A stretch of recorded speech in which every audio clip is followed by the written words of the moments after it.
Më pas zoti Mediu dhe ka kërkuar fjalën dhe më parë. Është e disata herë që do duhet të kujtojmë rregulloren. Sa herë ka një propozim, kanë të drejtë pala tjetër t'jap mendimin e vet mbi propozimin. Ju merrni propozimin, e konsideroni sikur është urdhër ndaj kryetarit të kuvendit, e hidhni në votim pa dëgjuar nëse ky propozim është apo jo në përputhje me rregulloren. E para, nuk kemi nevojë të lexojmë letra bakalli që na vinë nga Tauland Balla. Kemi lexuar mjaftueshëm përgjimet SKY-CC-s dhe na mjaftojnë ata për të kuptuar cilësinë e letrave që dëshiron të na serviri Tauland Balla.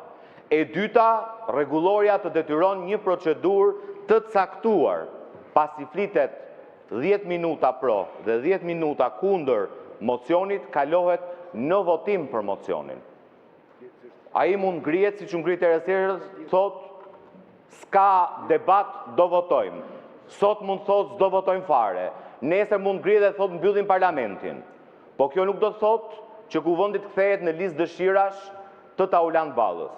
Ju a thash edhe dje në konferencë kryetarësh, ose luani rolin e kryetarit kuvendit, ose lëshoni karrigen, jepjani zotris t'i ketë edhe funksionin e kryetarit grupit, edhe ato të kryetarit kuvendit, sepse ju nuk mund ta çoni autoritetin tuaj si numri 2 i shtetit në këmbët e Tauland Ballës. Faleminderit.